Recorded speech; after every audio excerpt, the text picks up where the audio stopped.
welcome to another episode of Trauma to Triumph. My name is Lynn Lee. I'm the host. Today we're going to talking about uncover your best me ever. Our speaker is Myke Celis. He is a global executive coach. Hi, Myke. Thank you for joining us. Hello. Hi again. Good morning, good evening, and good afternoon to all your listeners and viewers.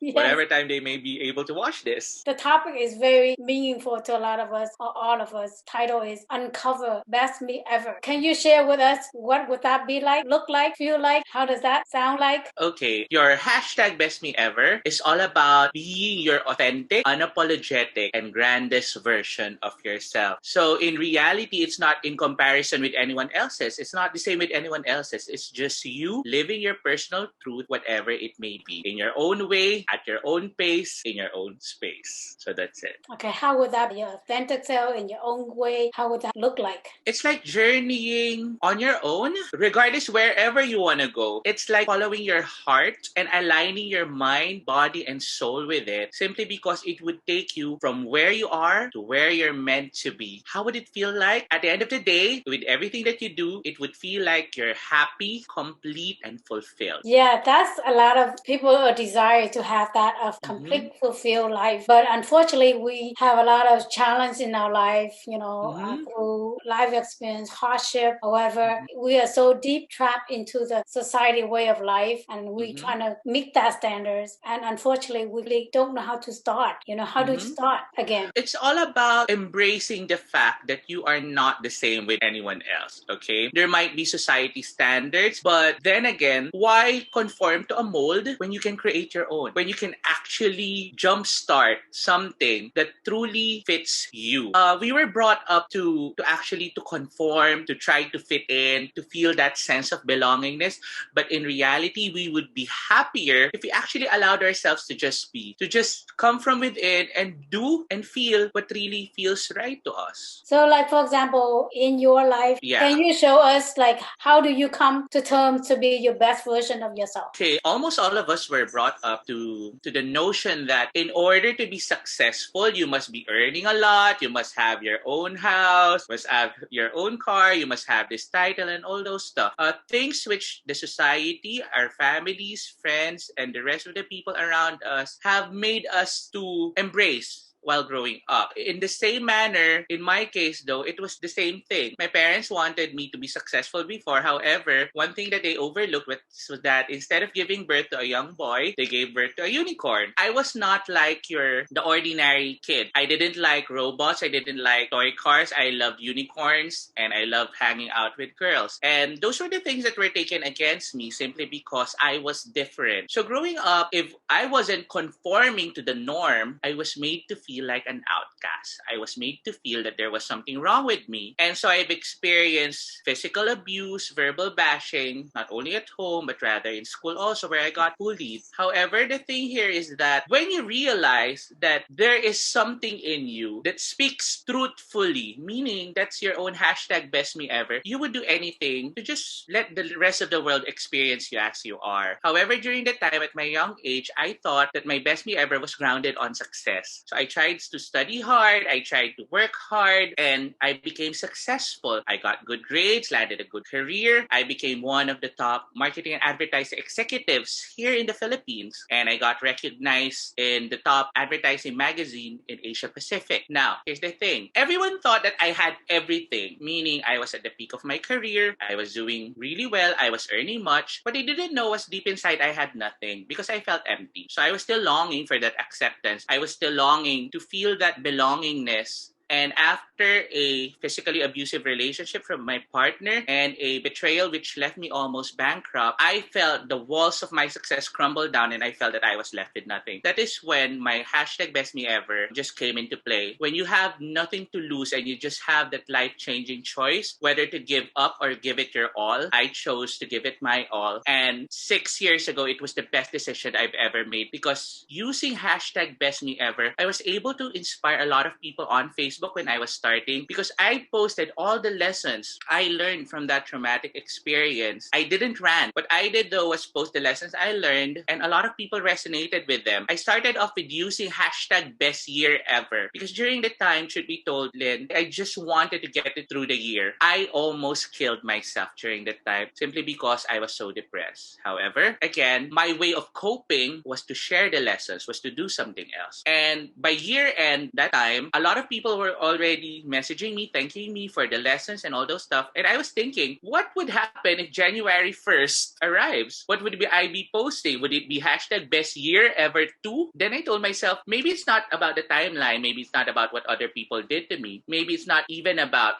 all the experiences that have happened to me, but rather it was all about myself and my choices. And that's when hashtag best me ever came about. So by those choices, a publisher saw me and invited me to publish my own book. And right now, you're talking to the same person who first published hashtag best me ever years ago with 4 international bestsellers and a global master coach title in his name, simply because my hashtag best me ever was not based on what everyone else thought I would be. From a marketing executive, I turned my back fully and embraced my entire calling, which was to become a global master coach. What I'm saying is, whatever your calling may be, whatever makes your heart skip a beat or whatever makes it overflow with love and gratitude, that's your hashtag best me ever.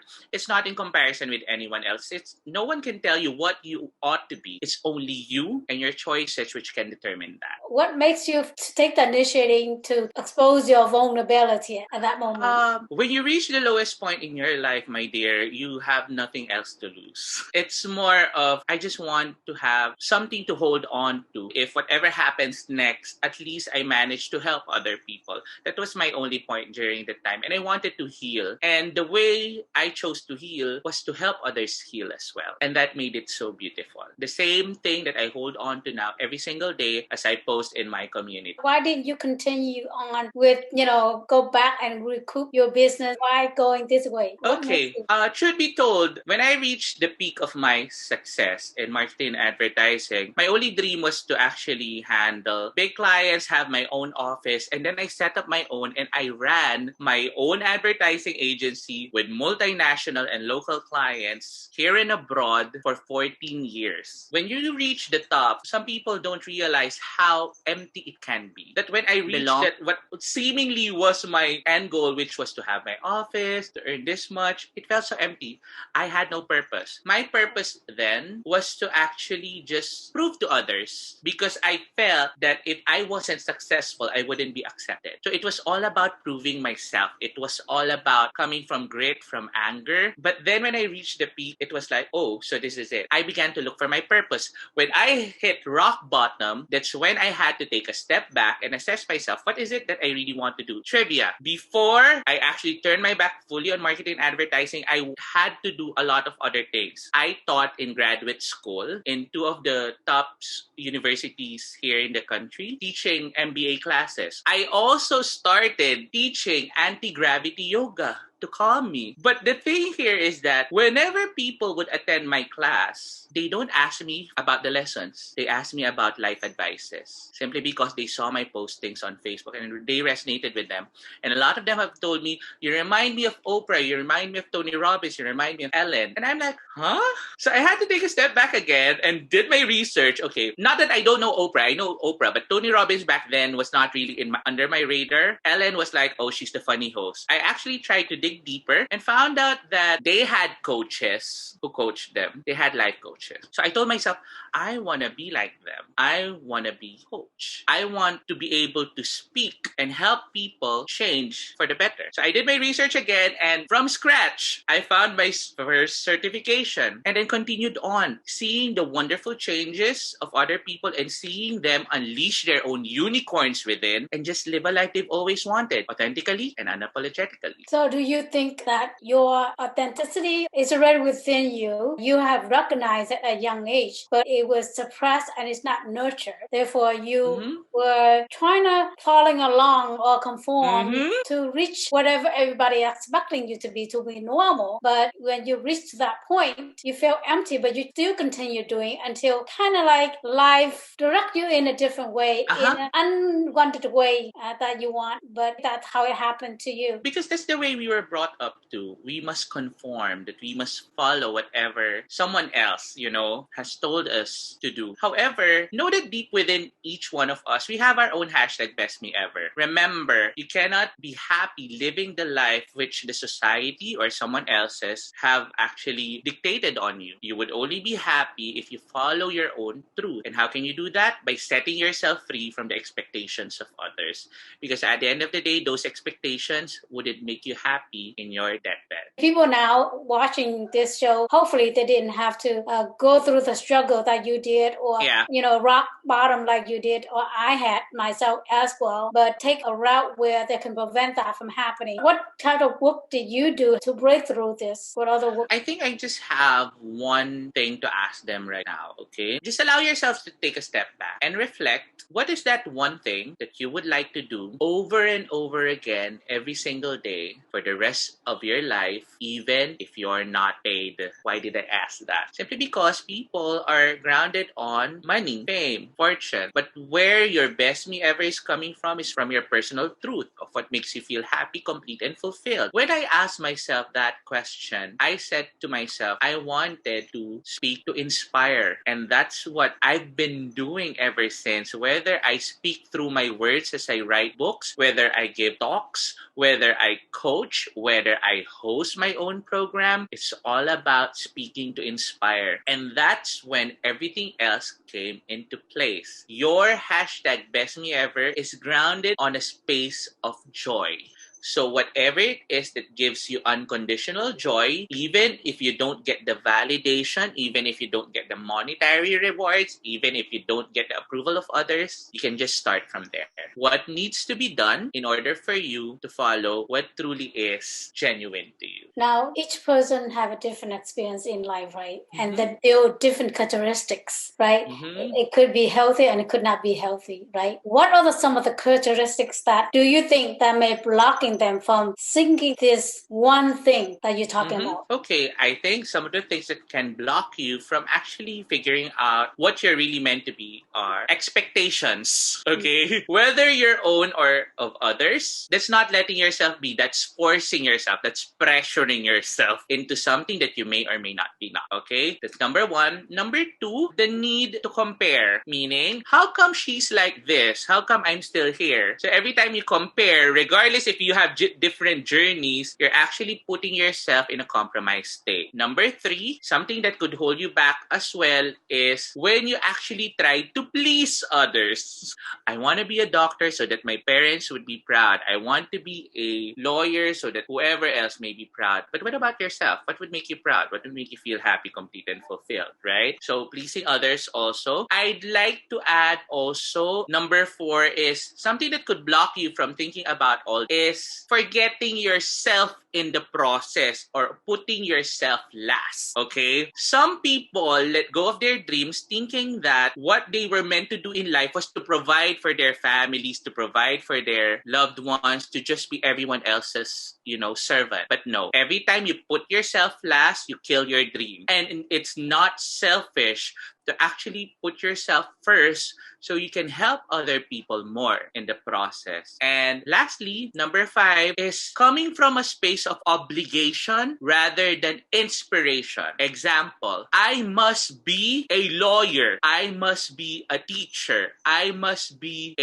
an artist. So that's totally different from coming from I want to be. Must is coming from obligation. Want is coming from desire. So that is the difference there. When you're inspired to become the person that you're meant to be, then nothing can stop you. Nothing can block you. So when you come from a space of obligation, meaning you are forced to become something. You are pressuring yourself to answer a specific need. Rather than coming from inspiration meaning what is true to you? What do you need need to do that would make you feel happy, complete, and fulfilled. So what would you advise people to start remove these or practice what the opposite of these five? What would that be? I think you must always find time for yourself at the end of the day to decompress. Okay, let's face it then. A lot of things are happening in our lives every single day. And if we don't decompress, if we don't take time at the end of the day to meditate, to reflect, to process our thoughts, then we could not actually come up with something that would make us at peace and happy at the end of the day. So the first thing really is find time for yourself. Number two, recognize the value that you have. The value meaning you are as important as your work, how much you actually appreciate yourself. Because if you don't appreciate yourself, if you don't take care of yourself, you don't give yourself the love that you deserve, that you willingly give to others, then you could not figure out your own hashtag best me ever, because it would be clouded by all other things happening to you every single day. So time to reflect and find ways to value yourself. What would that be? When was the last time you actually gave yourself a compliment? When was the last time you actually affirmed yourself? When was the last time you pampered yourself? When was the last time you asked yourself how you felt? Sometimes we forget ourselves in the busyness of everything happening around us. And the only way you can actually find value in yourself is when you get to know yourself better, when you always empower yourself. So you're saying get to know yourself better. What are you trying to get to know yourself? It's all about acknowledging how you feel. Sometimes we deny our emotions, we deny our feelings, and we deny ourselves. We tell ourselves, no, it's not worth it, or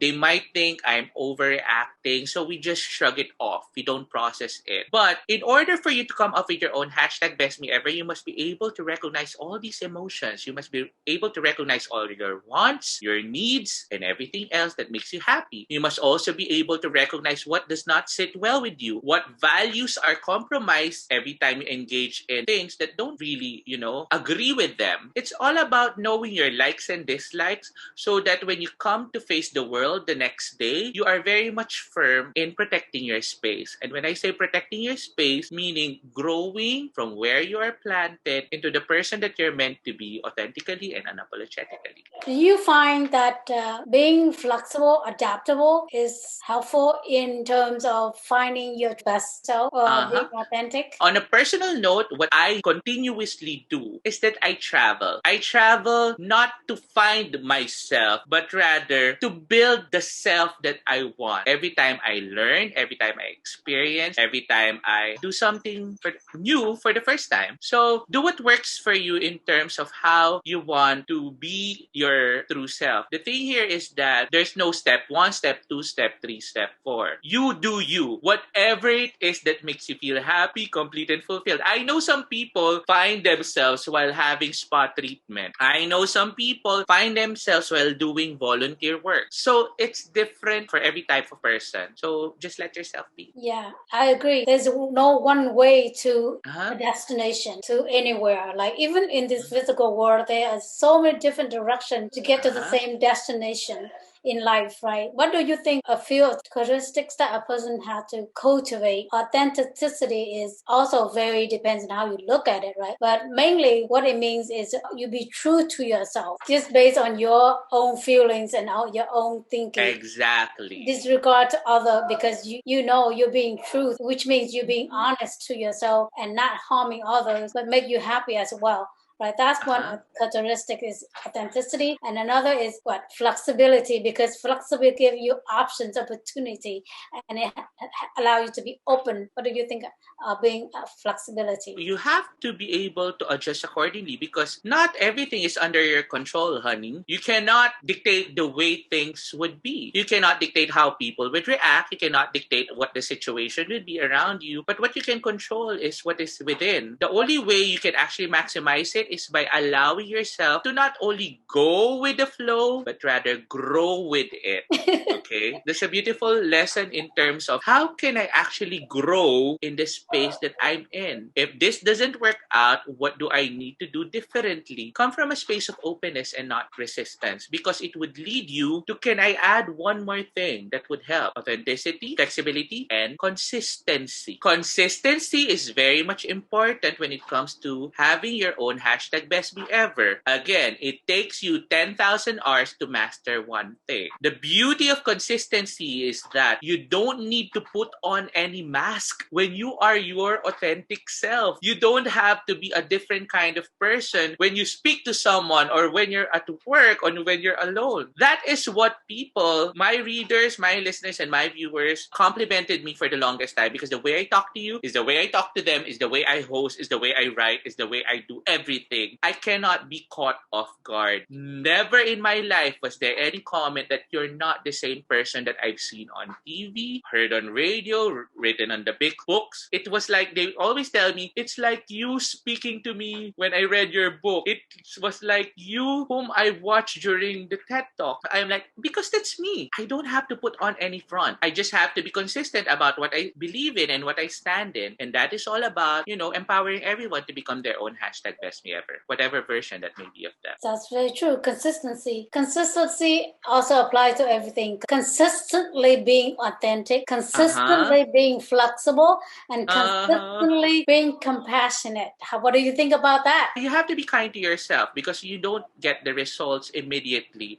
You have to be patient enough and journey with yourself and not pressure yourself too much. Why? Because your hashtag best me ever would always be enough. If you've done your best, if you've given your all, know that at the end of the day, whatever the result may be, it's okay. Give yourself a pat on the back. Always be kind. Tell yourself, hey self, you've done a good job. And it changes everything. Yes. Flexibility is so important, because if things are not happening according to what we are planned accordingly, then we throw off, right? We get stressed out or anxious about things. But, life is about directions. If you just set one road and you just think no other options, and if that road is blocked or is damaged, then how are you going to find other route to go to your destination? So you have to be flexible and branch out. You have to practice being flexible, because if you don't, you're going to stress out for the rest of your life. You have to practice to be flexible and let things go if you need to, because if it doesn't serve you and you're not being flexible, you're still going to hold on to that.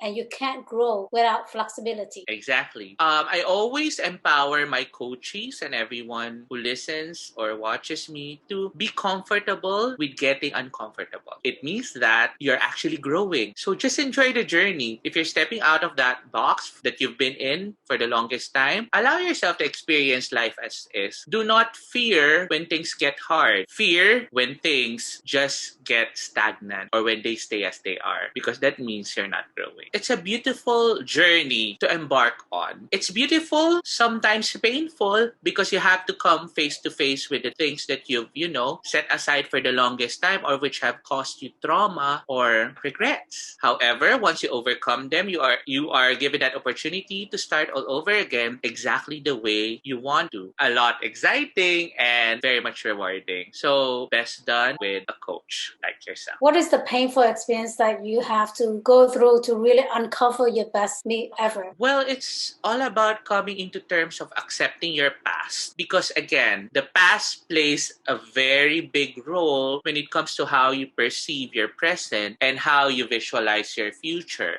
The past limits you from going beyond the now. You would encounter people who don't even have a clear vision of what they want to be or how they envision the future to be, simply because they are in so much pain, they have so much issues from the past that all they can think of is just survive in the now. It's all about accepting and healing it from your past, growing at present, and finding your authentic, unapologetic, and grandest version of yourself in the future. How did you come to terms to accepting your past? It's all about getting into details. And, when we coach people, we make them realize why things happened and what is the value of letting go. What were the lessons learned and how can they move on and forward from them? So there are specific steps for that we do in coaching. But basically, that's it on how you can actually accept and heal from the past. It's required work to accept. You have to go through. It's not an overnight process, honey. It takes time. But again, as we mentioned earlier, it's all about being compassionate to yourself. Allow yourself to take the time to grieve, to cry it out, to feel angry and all those stuff. Because you encounter all those when you do coaching sessions with me. And then eventually, you would realize why they had to happen. Life is about external growth and internal growth. right? And we have a lot of tools and educations on the external growth because it's based on economic, right? And it's based on society expectations. And internal growth is not based on economic because it doesn't make money. We spend our whole life on economic and neglecting our internal growth. Both require work. From young age, we start to acquire economic status, even at a later age, 40, 50 years old. And the internal growth also requires time to really bring up to the level that we want to reach fulfillment and contentment and happy and joy. Is the internal growth that requires as much time, but we haven't developed that. And on top of that, we are putting weight on ourselves based on the society, the religion, the culture, the tradition, all those stuff. So it's like double weight on ourselves. So how can we turn that around, then grow on our internal self? It requires time, and know that you are the best investment you can make. Correct. Meaning, whatever it is that you invest in yourself and your self-growth internally, it would reflect on all your external dealings, whether the way you handle business, your relationships, or anything else. So you are worth it. That's the one thing that you should remember. It's not how much you pay for a coach or whoever else can help you. It's how much value you put when you actually feel your happiest after each and every session that you have. Because truth be told, when you reach old age and you reflect back at your life, it wouldn't be about how rich you were or how famous you were or how successful you were. It would always be about how happy you were and how many lives you've changed in the process as well. Yes, correct. Now is the time to really invest in yourself because we haven't done that. And if we expected to have an instant answer, then you will forever on hamster wheel. Don't hurry the process. The only way you can enjoy it and grow from it is when you actually trust it more. I always tell my coaches, you have to trust yourself, trust me, and trust the process. If one thing is not present, then we don't push through with this. Because it's very important that we allow the journey to unfold the way it should. When it comes to internal growth, oftentimes it's not intellecting things. It's about a heartfelt energy things that your existence just intuitively know that is aligned with it. Lynn, what is also important I want to share is that when choosing someone to journey with you, whether it's a coach, a therapist, or whoever, choose the one who connects with your heart. Because not everyone, no matter how good they are, sometimes the connection isn't there. And when the connection isn't there, the results would not arrive. So choose someone, if it's a matter of internal beliefs, in my case, I've always chosen people who have resonated well with my heart. And that's how I coach also. I always come from my heart. What are the things that are resonated with your heart? I wanted to be with people who actually shared the same values, more so same experiences, the feeling of genuineness. I want authentic people. I can spot someone a mile away who's not being himself or herself. So I'm very particular with that. I resonate well with unicorns. I call them unicorns, people who are different and yet very talented and very amazing, but they don't know their true power because they're forced to conform. So I resonate well with those people. What are the values that are important to you? Authenticity, integrity, inspiration. My coach told me before, because I was like, I was always giving to others, that sometimes I don't actually save some for myself. So I would also include the values of success and money. These two were told to me by my coach, because initially when we had a values rearrangement and I had to recalibrate my values to see what would work for me, what would not work for me. Before, I wasn't comfortable, charging for my services. But then again, after that happened a few years back, I was able to maximize everything as well. And yes, my dear friends, I also have a coach who's also a master coach level, because even a coach needs a coach. Great. So where can people find you? Well, guys, you can check out my website at www.coach-mykecelis.com. Thank you so much. I had fun. I enjoyed myself immensely. Thank you so much.